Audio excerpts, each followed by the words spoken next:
Okay, everyone, in this video I'm going to be looking at what vector quantities are. So what I have here, I've got a map of our local area. So if you look around, you can find our school over here, and we've got Erin Mills Town Center over here, just to the side. The Loblaws is located over here. So basically, it's a map of the area. So see someone was new to the area, and they want you to tell them where, I don't know, the Erin Mills Twin Arenas were. Where you wanted to go skating or watch a game or something like that. Well, what you'd have to know is you have to tell them information. You tell them, oh, it's about 4 kilometers. But if you just said 4 kilometers, say, wait a second, which way? Is it this way, that way? So when you're giving directions, it's not enough to tell people how far to go. You have to also tell them which direction to go into as well. So you have to tell them to go in a certain direction and then turn over here. So basically what you have to do is you have to tell them that there's a direction associated with the measurement. We call those measurements with direction vector quantities. So first of all, let's look at some scalar quantities, just regular quantities. These are things that we measure every day. They have no direction. Okay, no direction. So things would be time. Maybe you measure something with a stopwatch. It's 25.4 seconds. Speed, you might have a speed of 45 kilometers an hour. Or even a distance, you might have walked 140 meters to your locker, something like that. We also have then vector quantities. Now vector quantities are a little bit different. They always have to have a direction. You need a direction here. So, for example, I've got things like force. You push something. If you push something, you're going to be pushing it in a certain direction. So you might have something like 14 newtons. But you have to tell people which way you're pushing. It might be upwards. That could be a direction there. You can have a velocity. Now, velocity is kind of like speed. The difference, though, is you're going to have a direction. It might be traveling at 25 kilometers an hour southwards. And similarly, I might be looking at someone's position, where they're located. They might be located 21 meters south of something. So you get the idea. So these vector quantities all have a direction. The other thing you'll notice is they have a little arrow above their symbol. Having the arrow above their symbol tells you that they're a vector quantity, and you're going to be expecting to have some kind of direction associated with the measurement. And the measurement itself is also in always square brackets, so things to keep in mind. Now, one thing I do want to point out is that the direction of the arrow doesn't always point in the direction of the force. For example, here the force is going upwards. The arrow is always going to the right. Okay, we call that a vector arrow. And basically, it's always going to the right. It just tells you that to expect a direction associated with the measurement. So let's go through a few things here. So first of all, we've got something called distance. It's how far you actually traveled. We'll see what an example is in a little bit. You don't care about direction, so it's a scalar quantity. We also have something called position. We already saw that. Position is a special symbol. It has a D, just like distance, but it has an arrow on top. So I need to have a direction. So it tells you where you're located in a direction from a reference point. You have to pick something. So for example, if I'm 14 kilometers east of home, home is my reference point, and I'm located 14 kilometers east of it. Pretty straightforward, right? Let's look at this example here. I've got here a shopping mall, a home, and I have some kind of schoolhouse here. And in the middle, there's a bus stop. So what's the reference point? Well, we're always measuring everything from the reference point, so it must be right here. This is the reference point there. It's at 0. So it'll be the bus stop. Now, if you're looking at where things are located, you want to look at the distance and the direction from the reference point. So let's look at the mall. So mall looks like it's 5 kilometers this way. Well, what's 5 kilometers this way? Oh, it's west. So the mall is located 5 kilometers west of the reference point. So I just go like this. That's the location. How about the home? Well, home is located 2 kilometers to the west of the reference point. And how about school? Well, the school is located 2 kilometers, but this time it's east of the reference point. So that's all you're doing with position. You're basically measuring how far you are from some location, and then you include a direction as well. Now, a lot of times in physics, we're going to have 2 directions. I might have east and west on a plane here, like a linear plane here. So we see that one side is going to be positive and one side is going to be negative. So for example here, any positive measurements are going to be eastward. Anything negative is going to be westward. It's almost like the x-axis on a graph. And you do the same thing with north and south as well. We'll look at those later on.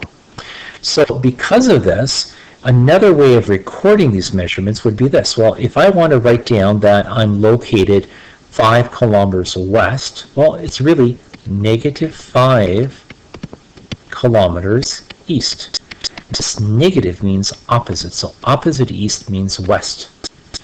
So how about this? What if I have something west to west? Well, to rewrite it, I put down negative 2 kilometers east. So remember, negative east really means west.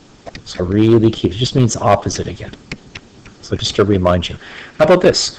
I've got 2 kilometers east. Another way of writing that down would be 2 kilometers, but negative to the west. So negative west is really east. So fairly straightforward. We're going to be using this in a little bit when we're adding these different quantities together. How about this? What if we have to rewrite these? What's the opposite of south? It would be north. So another way of writing down 85 meters south would be negative 85 meters north. Remember, opposite north is south. And this one over here, negative 32 meters down would be the same thing as upwards. Again, there's a reason that we're doing this. How about this? Negative 39 east. Well, negative 39 east, the opposite of that would be 39 meters to the west. And finally, negative 21 backwards would be 21 meters positive going forwards. Okay, so you get the idea. It's fairly easy. It's just usually you can write these measurements down in 2 ways. Usually, obviously, we use this one for now, the positive direction. All right, what's the difference between these? So d is distance. Okay, this is distance. It's a scalar quantity. So let's say over here, I walked this path over here, and this path, I traveled a total all the way around, all the way over here. Let's say it was 140 meters. So I write down my distance that I actually walked was 140 meters. How about this? What if I over here and I'm measuring something from this location here? This would be my position. So my location from this reference point would be this over here. So I write down, I might be located, 40 meters east of the reference point. And finally, what's displacement? Displacement is your change in position. It's how did you change from the beginning to the end? How did you move? Like, where did you end up from the starting point? So this direct path here is your displacement. Okay, so here you might have a displacement of 50 meters, and let's say kind of going southeast. We'll talk more about how we can figure out the angle here later on. But nonetheless, that's kind of the difference between these. So I'm going to go through, just one thing before I forget. Remember, the vector quantities have direction, always have an arrow on top. Okay, something to keep in mind. So I'm going to go through and talk about those 3 quantities using an example. So what I have here, I've got a student, and what she did is she walked from the mall to home and then school. So let's look at this. So she was at the mall. This is my initial position. This is where I started. And then what we did is we went all the way to school. And then once we're at school, we walked back home. So home would be over here. So it's like a little diagram over here. So this would be my final position. So let's look at what's going on here. So the total distance that the student walked 1, 2, 3, 4, 5, 6, 7, 8, 9, 10, 11 kilometers. Okay, and the way you write this is use a little symbol D, no arrow, 11 kilometers. You don't care about the directions. How far did you actually walk? How about the displacement of the student from the start? Well, the student started at this position and then went over here to this position. They ended up over here. This is their end spot, the final position. So they traveled 1, 2, 3 kilometers to the east. So their displacement, you write down this delta D with an arrow on top, is equal to 3 kilometers, and we went this way, which is east. I could also ask you this: what was the initial position of the student? Well, initially they were 5 kilometers west of the bus stop, and the final position was over here It was 2 kilometers west of the bus stop. Now here's the cool thing. What's the change in position equal to? The change in position is D2, or final, minus where you started, the initial. Let's do that actually here. So my displacement here, mathematically, well, I ended up 2 kilometers west. That's where I ended up. I started at a position of 5 kilometers west. So here's what we end up with. We end up with a negative number, negative 3 kilometers west. But wait a second, what's that equal to? That's right. If I can rewrite this, I can rewrite this as positive 3 kilometers east. Remember we talked about this. This negative means opposite. So opposite west is really east. And that's the same thing we ended up with over here. So I just want to show you that it still works out mathematically. Here's a great example I want you to try. So pause the video and I want you to try this out. Okay, let's see what happened here. So the Baxter, the Gonzaga Bulldog, entered the Aaron Mills Town Center over here and walked to the dollar store, which is way down here. Okay, and then he stopped to have lunch over here. So that's kind of the idea. So what's the actual distance traveled? Remember, the actual distance is the total path. You don't care about direction. So 10, 20, 30, 40, 50, 60 meters would be the correct answer here. How about the initial position? Where did we start? We started over here. This is my initial position. I have to put an arrow on top. So my initial position is located 30 meters west of the reference point. Remember, the reference point is over here. Where's your final position? It's over here. This is my final position. So my final position, I ended up 10 meters east of the reference point. And what was my whole displacement? My displacement was from here to here. So you can just do it easily by going 10, 20, 30, 40 meters. So my change in position would be 40 meters. And which way did we end up? We ended up over here, eastward, to the east. Now, another way of doing this, if you really wanted to, you can do this. Your change in position is your final minus your initial position. So let's see how we can do this mathematically. So my final position is 10 meters and eastward. And I started over here, 30 meters. Sorry, let me just go this. 30 meters west of the starting of the reference point. So I do a little bit of math, 10 meters east. Now I can only add or subtract with directions that are the same. I can't do anything here, so I have to convert west into east. How do I do that? You use the negative value. So negative 30 meters east is the same thing as west. And we have two negatives here. 10 plus 30 gives you 40 meters east. So it does work out mathematically. The easiest way just to do it is looking at displacement. I started over here. I ended up here. I ended up 40 meters to the east of where I started. All right, now sometimes we're going to be drawing little diagrams of where we went. So I might have a situation. I went from this location over here. I traveled this way.